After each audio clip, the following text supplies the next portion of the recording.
This is a national security presidential memorandum that seeks to impose maximum pressure on the government of the Islamic Republic of Iran.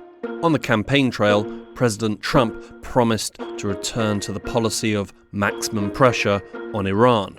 The Iran situation, hopefully, I'm going to sign it, but hopefully we're not going to have to use it very much. We will see whether or not we can arrange or work out a deal with Iran, and everybody can live together, and maybe that's possible, and maybe it's not possible. And on February 4th, he followed through on that promise.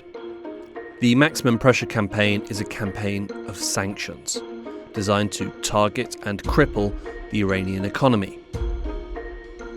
This week, what does President Trump hope to achieve with his Maximum Pressure campaign? Are the Iranians prepared for more maximum pressure? And can both sides step away from the edge and meet in effective diplomacy? My name is Hugo Goodridge, and you're listening to the New Arab Voice.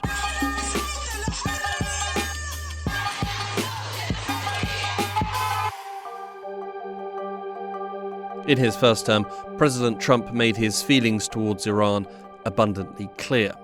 In front of the United Nations on September 24, 2019, he said this.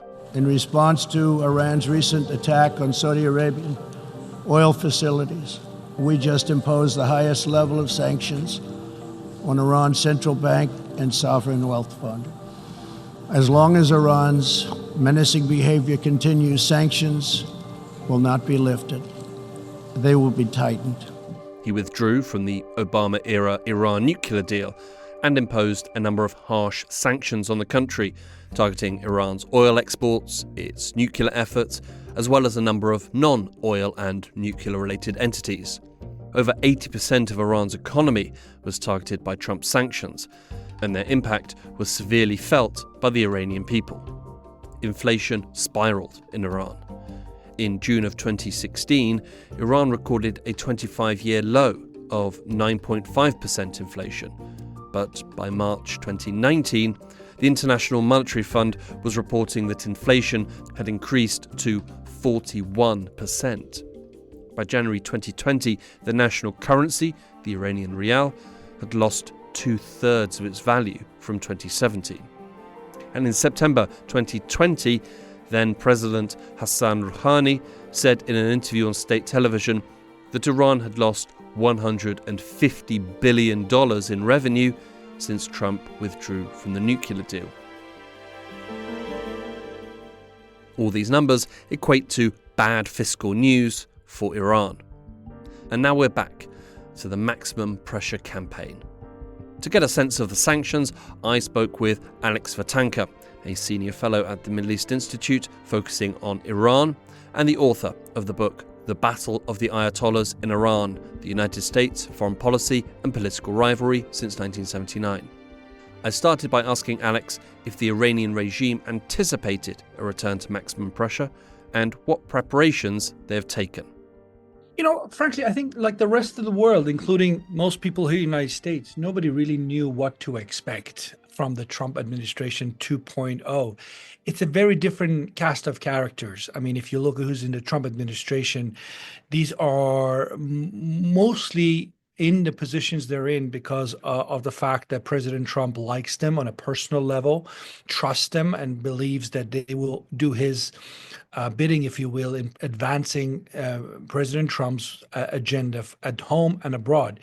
So that said, when you're sitting in Tehran, you look at someone like Secretary of State Marco Rubio or National Security Advisor Mike Waltz or a long list of other names that you know from the past having taken pretty hawkish positions on Iran, you know, the fact that US should take the fight to Iran and so forth. That is all true, but the Iranians, like the rest of us, didn't know whether they would get the order from President Trump to do the sort of things they're known for, or whether President Trump will go in a different direction, because he has proven on many issues that he can surprise. So as we were sitting here and speaking to one another this morning, we learned from the media that President Trump has asked Vladimir Putin of Russia to mediate between U.S. and Iran.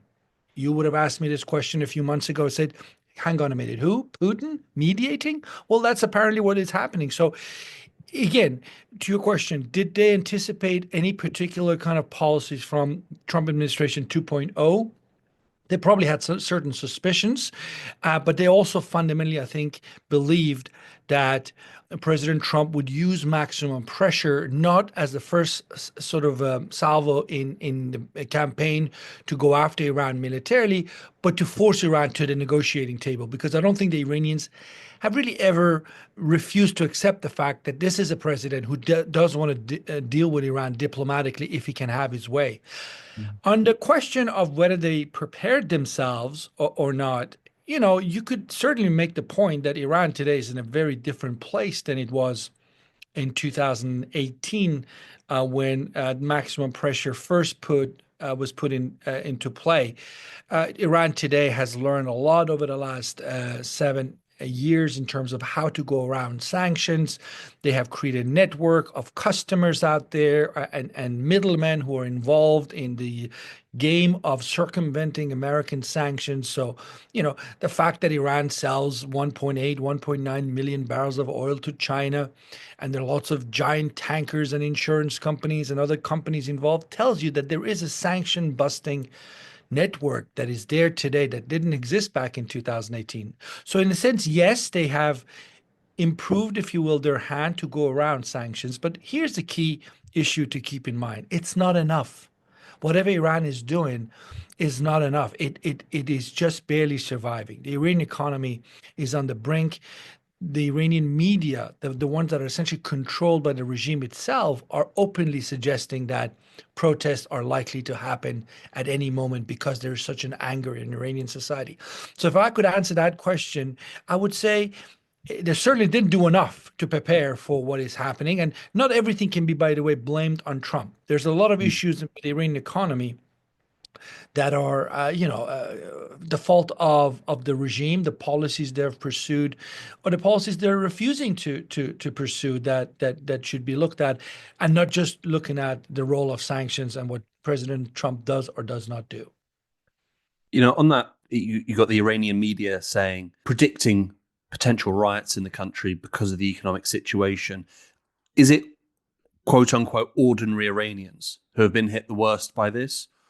Or, have the country's sort of wealthy and elite also been hit badly by this?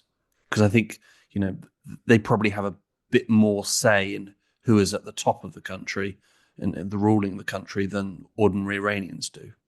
I haven't been in Iran for 20 years, but I follow Iran daily because that's what I do from a distance. So I can't really speak to what Iranian society is going through today because I'm not in the streets.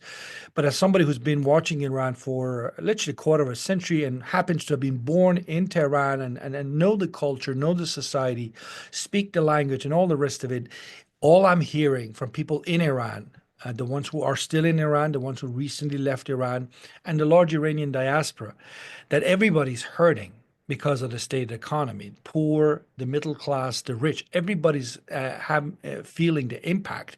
Obviously, if you're at the upper end of the socioeconomic spectrum in terms of your wealth, you have that much of more of a cushion to deal with the sanctions. And if you're at the other end of the spectrum, you get hit hard. You get hit hard because the price of bread goes up, you're in trouble. The other guy at the other end of the spectrum might be concerned about whether he gets the latest iPhone.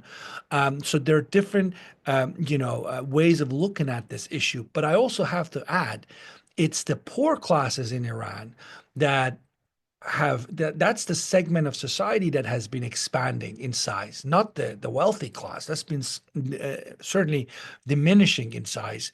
So you have, again, just going by the words of President Masoud Pezeshkian, who just said on Sunday, millions of people have joined the line of the poor in Iran over the last couple of years. So poverty has been increasing in terms of numbers.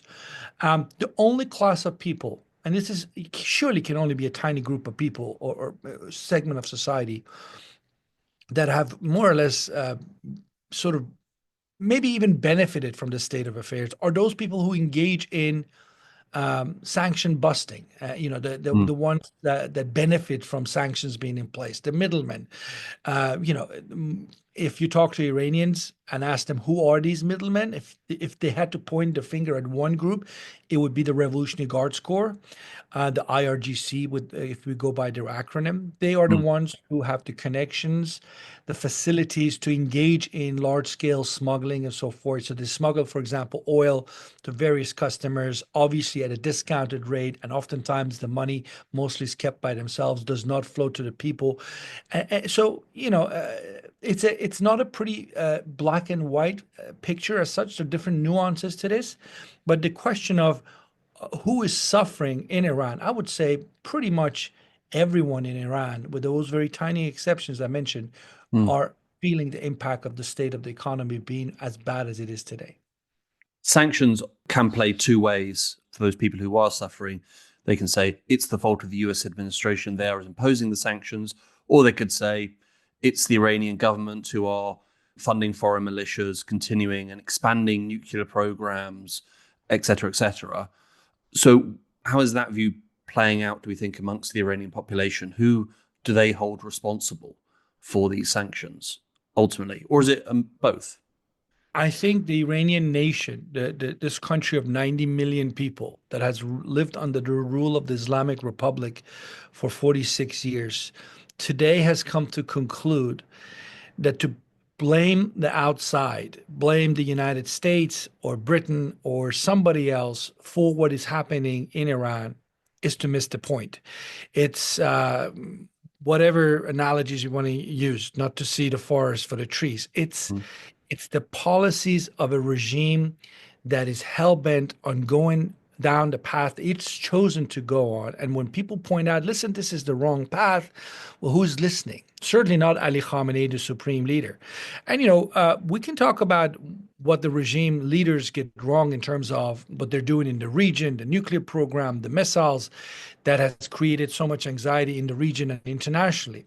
But put that aside for a second. Are they doing much better in terms of domestic policies? Are they doing anything that's good, at least in the eyes of the Iranian people? And my answer to that is no, they're tone deaf. Let me give you an example. This whole business of the mandatory veil. Mandatory veil, where you literally force women to put on the veil when they go out in the public. If that's not a case of a regime that's lost touch with its own people, then I don't know what else we can point to. Certainly the younger generation have no time. Again, with the few exceptions of people, that about 15% of Iranian society that is more or less aligned with this regime for different reasons. A smaller group, probably for ideological reasons, they still believe in the cause of the revolution of 79. Many more are in this regime supporting business because they get their basically salaries, or they're in part of this machinery. They need this regime for the everyday lives. But your vast majority Iranian society today is aware that, yes, the Americans are looking after themselves. They're looking after their interest, or their interest of their friends like Israel and others. But end of the day, we have a regime that doesn't even listen to us on things that are inside of our country's borders, things that have nothing to do with the outside world. And that, I think, is the problem. So when you're looking at who to blame, you blame a soon-to-be 86-year-old supreme leader who's been there since 1989 and who has for decades refused to listen to calls for change. Domestic policies that need to be changed, obviously also in terms of foreign policy, because Khamenei's policies have brought Iran to this kind of an isolated place where it is on the world stage today. You mentioned things like the mandatory veil there. It's a very deeply unpopular policy. I think the popularity of the regime has been going down for a number of years. Obviously, most notably the protests following the murder of Mahsa Jina Amini, low turnout local elections. We also saw more recently, let's say, the rejection of the regime's or the Ayatollah's probably preferred candidate at the presidential election. That all sort of points to the regime being domestically quite weak.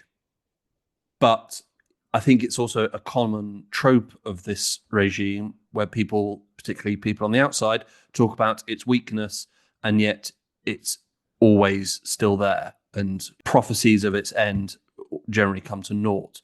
So, Where does this stand now? Because it does look weaker than it's ever been, and yet it's still there. Does it have enough popular support within the country?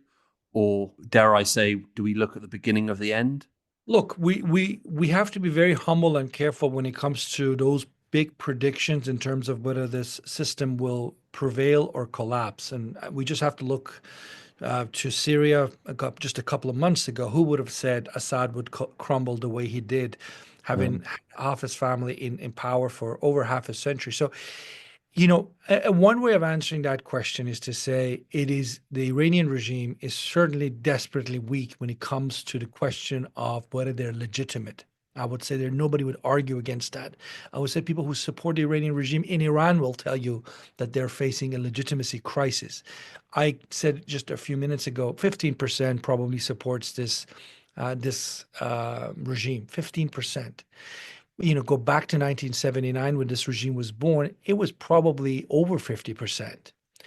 And it's taken half a century almost to come to a point where the regime tent is being shrinking ever more to the point where there is only, as I said, a fraction of the Iranian society that is supported of it. But we have to remember the 15%, it's the 15% with the access to the guns, access to the prison cells, access to whatever surveillance equipment you need to listen to people, monitor people, look after in terms of looking and going and picking them up and put them in a prison cell. That's the 15%. So in that sense, it's still very much a repressive and effective repressive machinery. How effective will it be going forward? Would more people from the regime continue to defect? Because that's one of the big parts of the conversation. People are defecting because the regime, for different reasons, ideologically has lost more and more, financially is incapable of looking after more or providing patronage. So it's been a one-way street as far as I can tell you. The evolution has been one of the regime shrinking to a point where, if tomorrow this Iranian president, Masoud Pezeshkian, who just came to power just last year, hasn't been there long, had his first cabinet minister impeached by a hardline controlled parliament, Majlis, and he said on Sunday, there are things I can't do. He was specifically talking about whether U.S. and Iran should pursue diplomatic talks, and he said, I am for it, but I can't because the leader has said no. So you got this whole structural issue. Everyone knows this is a regime that's lost its way. People who Khamenei himself have paved the way to become president, like Pezeshkian, openly say we've lost our way. We need to do things differently. And yet the system today is structured in a way where we're turning the corner or changing your ways is so much harder than it should be. The question is, will they be able to change their ways before it's too late? Or would the next set of protests in Iran, really take off in ways we haven't seen perhaps since 1979, where it becomes a movement that this regime, despite its abilities to repress, will lose its ability to do so. And then we could see a scenario where we can then talk about the fall of the Islamic Republic. But we're not there yet. We're not there yet. But the sort of, if you will, the writing is on the wall. You talked about how during the previous sort of maximum pressure campaign, and I think even during the Biden administration, there was still sanctions. Sanctions did exist against Iran, and yet you had, as you said, 1.8 million barrels of Iranian oil being taken to China, sanction busting, quite a big business. A lot of those, as I understand it, sanction busting routes and businesses rely on other foreign countries, I think particularly the UAE. Do you think we can maybe anticipate those sanction busting loopholes to be closed by countries like the UAE or other nations to either appease the US, and we've got quite a hostile government in the US now to appease those sorts of people, or I think will they carry on as they have been? My bigger kind of lesson that I've learned talking to folks who are in the Biden administration is that President Biden really didn't try to revive JCPOA of 2015. And he's essentially, as you said, continued the maximum pressure campaign that was launched by by Donald Trump in late 2018. So Biden's heart was never in it. And I think, that's something I've certainly picked up from talking to folks who are in the Biden administration. Did he implement the sanctions on Iranian, say, oil exports? Probably not. That was the unspoken agreement between Tehran and Washington. I will limit, I meaning Islamic Republic of Iran, their nuclear activities to certain limits. And even though they were in breach of the JCPOA from 2015, they would enrich to 60%, but no more. So they would make a point, but they wouldn't go all the way to a point where, it becomes impossible for Biden not to do anything. So we were operating this gray zone, whereas Biden would and his team would look away essentially from Iranian oil exports to China, and the Iranians would, push the envelope, if you will, that much, not all the way. I mean, there are other factors that played in here. For example, we have to remember the Russian invasion of Ukraine really created a lot of turbulence in the global oil market. So the Biden administration wanted to stabilize the price of oil to the extent possible. To go after Iran's oil exports would not have been helpful in terms of keeping the prices relatively low. And that was one factor, for example, where U.S. decided not to implement the oil sanctions. So there are different ways of looking at the issue of why Iran was able to export sanctions under the Biden administration. I think, if the United States today, with the Trump administration, comes out and says, absolutely, if you're involved, any country, any company involved in the trade of Iranian oil, we will come after you and come after you hard. I'm sure that will make a difference to a lot of countries and companies that we know have been involved as middlemen. But will China listen? That's the big question. China gets 95% of Iran's oil exports goes to China. That's the one customer that makes a difference. And I'm looking at the issue of U.S.-Chinese relations at the moment with the tariff wars and all this talk about China as the big threat. If you're sitting in Beijing, you have to ask the question, what motive do they have to help the United States bring Iran down to its knees, with the Chinese in full knowledge that Iranian society is not a pro-Chinese society, it's a pro-American society. So if the regime changes in Tehran, Iran will go back and be a part of essentially the Western-dominated sphere of influence, if you will, and give up on China, which has been what Ali Khamenei has been pursuing so eagerly for the last few years, if not decades. So the issue going forward in Iranian oil exports essentially really hinges on what China will do, because that's the one customer Iran has left, right? And we have to ask the question, what is it for the Chinese? Perhaps they could get something out of it. Maybe the Americans can cut a deal with China or even Russia on the question of Iran. But that all remains to be seen. And we, as I said at the very outset, with President Trump, the creative diplomacy seems to have no limits to it. So we will have to wait and see. I think there are obvious steps that the Iranian regime could make to appease the US, end its nuclear program, stop missiles, stop funding Hamas, Hezbollah, the Houthis, etc. I think that's what the US would want. Is there anything else that Iran could offer the US to lift sanctions that maybe is outside of that scope? Do we think that Iran is actually interested at all in actually making a deal with the US? I think particularly in light of the war on Gaza and the US support for Israel, ongoing support for Israel. And then sort of the other side of that, if sanctions are not having the desired effect that they want, which is, effectively to bring quite radical change in Iran by economic force, is there something else that the US administration could be doing to prompt change in Iran, which isn't bombing Tehran? Let me start off by saying, as far as I can tell, the leadership in Tehran does not go to bed every night worried about whether Hamas or Hezbollah will survive or not. They worry if the Islamic Republic will survive in Iran. That's the primary concern. So it's very narrow in that sense. And if they continue to be on this path, because This is a path or situation that's been essentially forced on them because of events since October 7th, 2023, with the Hamas attack on Israel.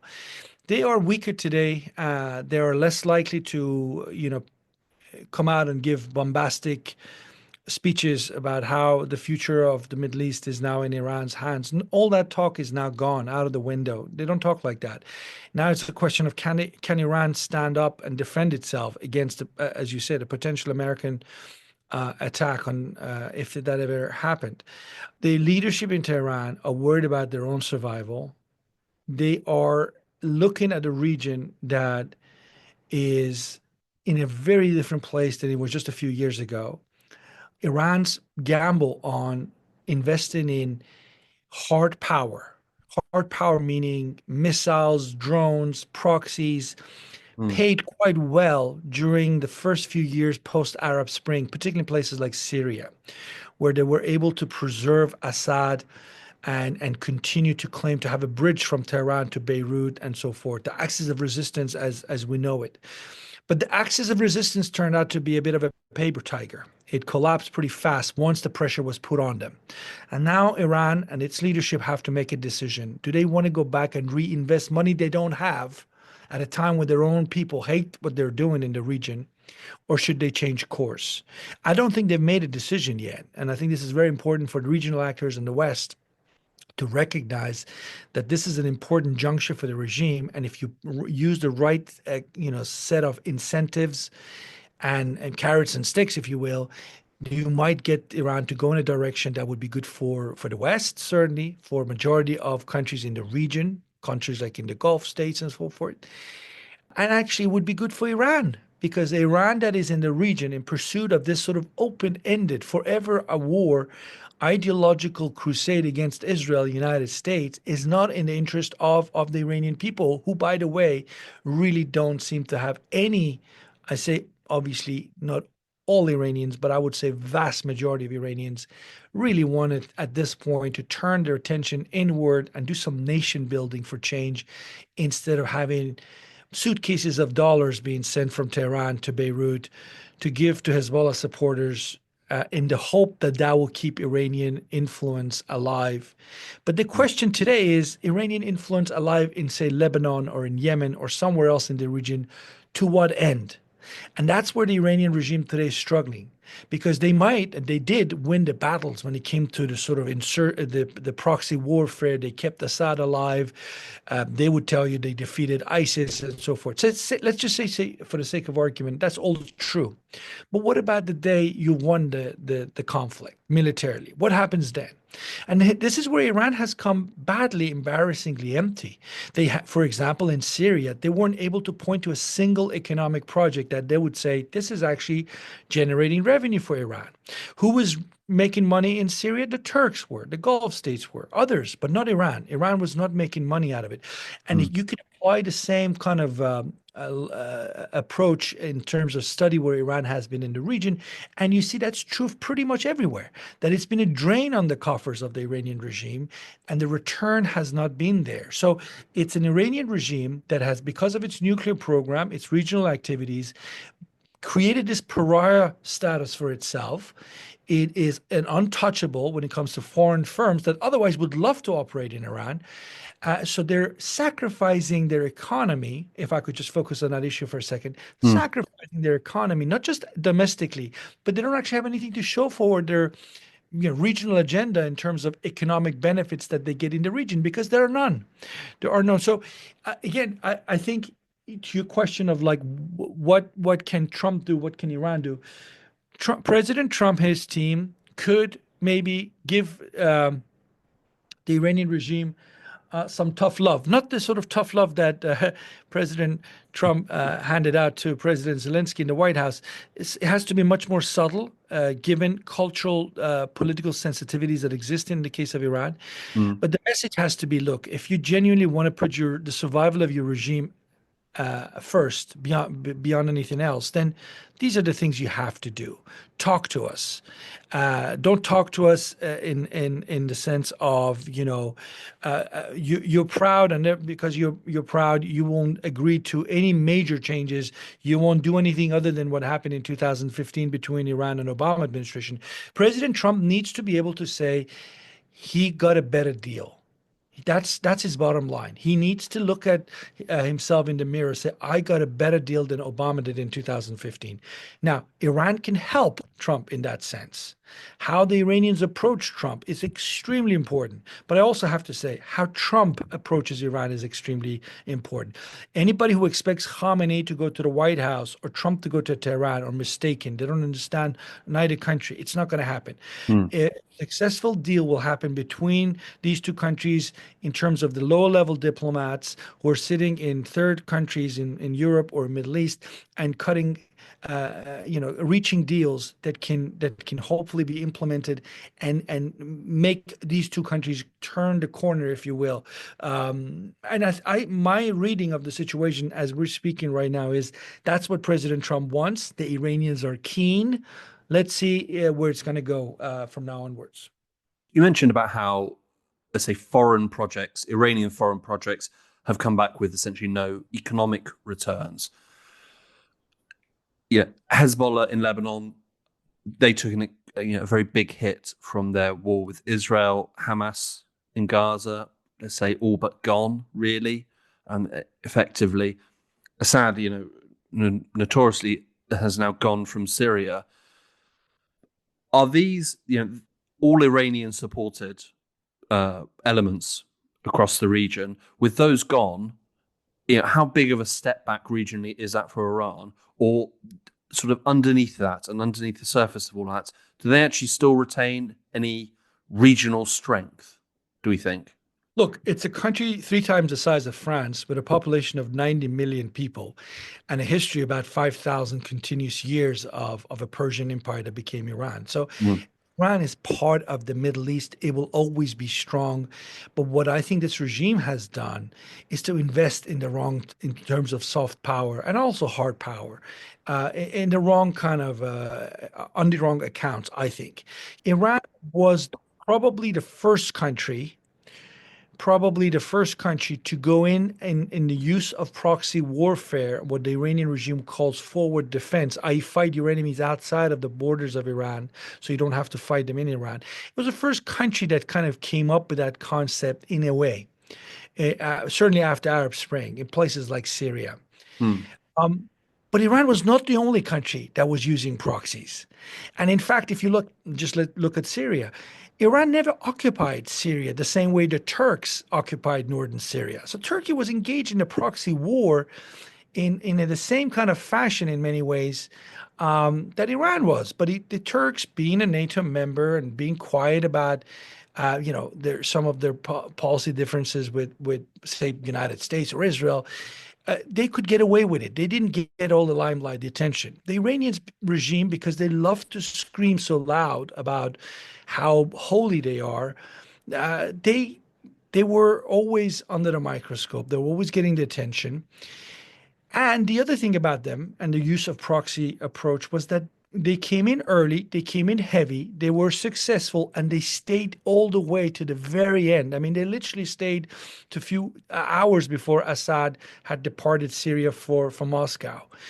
But in that interim, when the Arab Spring erupts and Assad falls, a number of other countries were involved in Syria in terms of a proxy war agenda.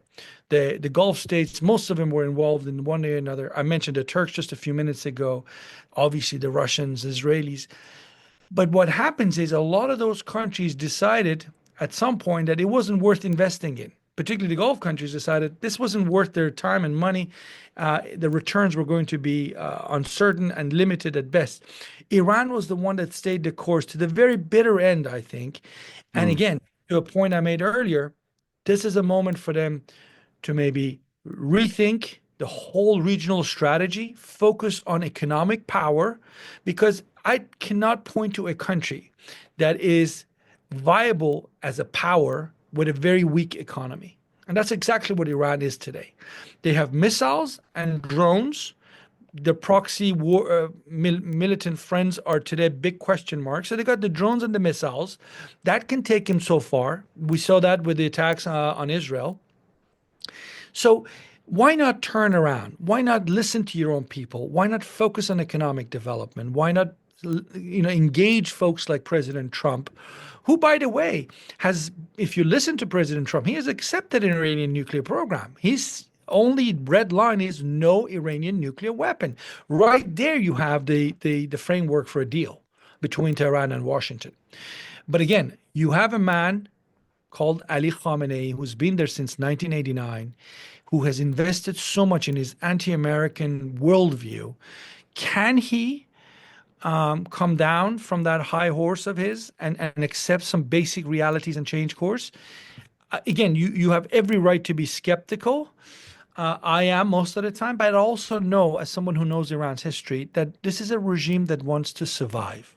This is a regime that in 1988 signed a ceasefire with Saddam when they had said for the previous 6 years they wouldn't. So again, I think the last thing anybody wants to see is a major war in the Middle East involving Iran and the United States. That's certainly terrible news for everyone. So with that said, and I'm being maybe cynical, a lot of your listeners might say he's not talking about human rights. He's not talking about how Trump could bring about the end of the Islamic Republic and replace it with secular democracy. I would love to see that myself on a personal level, but I don't see anybody with that kind of a agenda that is seriously taken in Washington or in Europe. For that reason, I limit myself to the discussion what can be done between this Iranian regime and this new Trump administration that, at least on paper, both are saying they want to negotiate. On the subject of negotiations, and if the Ayatollah is going to sort of come down from his high horse, does that path instinctively go through Russia? I mean, we said right at the top that, President Trump has asked Russia to mediate between the US and Iran. I would have thought that, both the US and Iran are going to be looking at this going, I'm great friends with Russia, so I'll benefit more from this. Whereas obviously that's, probably not the case. One side will benefit more than the other. How reliant do we think Iran is on Russia to be their conduit to the outside? And obviously Russia was heavily involved in Syria, like the Iranians, as we've spoken about. With the Assad regime over, has that also, hit their personal relationship between Iran and Russia? Vladimir Putin and Ali Khamenei have known each other on a personal level for 25 years. Putin has visited Khamenei repeatedly, whereas Khamenei has never left Tehran since he became supreme leader. So the Russians know how to play the Iran card, and they're willing to actually, elevate Iran's role in the region, massage Iran's ego, because they see Iran as a card they can play, and they have repeatedly done so in their separate U.S. American or Russian American or Russian, Western in general negotiations. We saw that throughout the 1990s and the 2000s. I mean, people forget, I believe Russia voted against Iran's nuclear program on 4 different occasions in the sort of 2008 to 2011-12 period. So Russia has a mixed record when it comes to Iran, at least seen from the Iranian regime's point of view. The idea that they trust the Russians to do good for Iran, I think that's not the case, certainly. But if there's nobody else that can mediate, although that's not true either, because we know countries like Qatar, Oman, Iraq, others, and including the Europeans who are holding talks with the Iranian officials in Europe these days, a lot of people can mediate. But Putin could certainly try. Will that do it for the Europeans, given the bad blood these days between Europe and Russia? I don't know. But the point is this, to your original and core question, does sort of the path to de-escalation between Iran and US go through Moscow? The answer is not necessarily. It doesn't have to.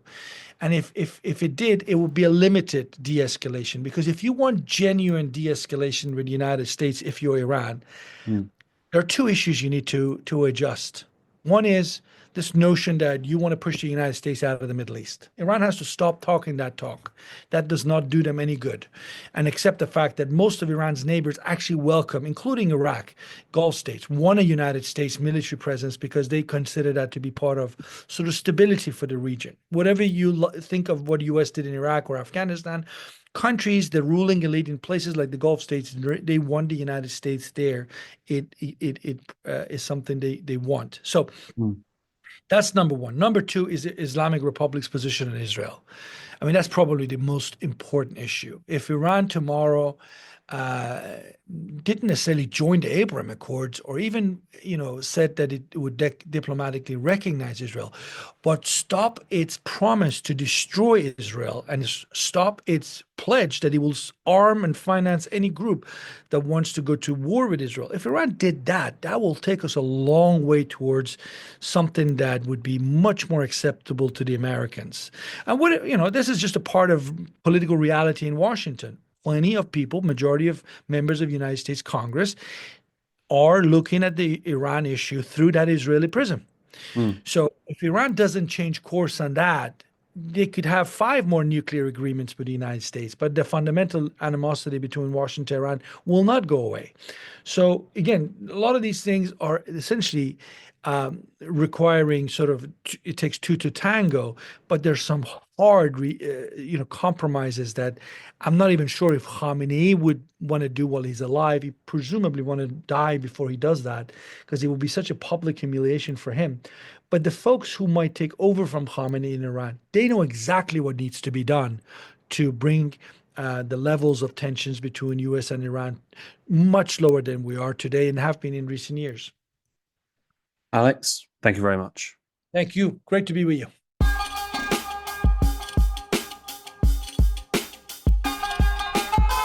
This episode of The New Arab Voice was written and produced by me, Hugo Goodridge. Our theme music was by Omar El Phil. The New Arab Voice is taking a short break, but when we return, we'll have something very special for you, so keep an eye out for further details. You can subscribe to get notified when a new episode drops, and until then, you can find all our previous episodes on all major podcast platforms.